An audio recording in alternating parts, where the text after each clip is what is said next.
Here are some things about being a PhD student that might shock you. PhD students are technically employees of the university. We get paid. Every school has a basic stipend, which is a basic amount that you must get paid, and you can either earn this wage in two ways. One is a TA-ship, so you have to technically work for those hours, or two is through scholarships. Now, here's something amazing. Okay, so if you get a scholarship, then you can decide to still TA if you can manage that within your schedule, and then you make money on top of your scholarship and stipend wage. So you get an additional cash out. There is no set hours. You can show up to the lab and leave the lab whenever you want. We also have fobs that allow us to go to the lab at all times of the day. You're pretty much your own boss. Nobody is directly telling you what to do, especially if you have a PhD supervisor that's like not a micromanager. But with that said, I've actually never met a PhD supervisor, like a professor that is a micromanager. From my experience, they've always been pretty hands-off, never coming into the lab, except to see if you're doing work sometimes. In the field of STEM specifically, if you get good results, you get to go to conferences. And these conferences could be international. I'm literally going to Australia on Wednesday.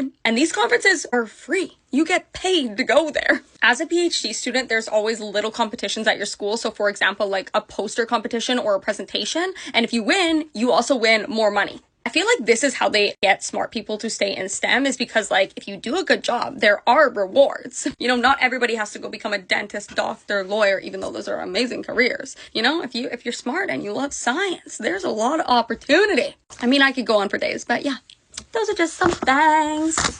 Mwah.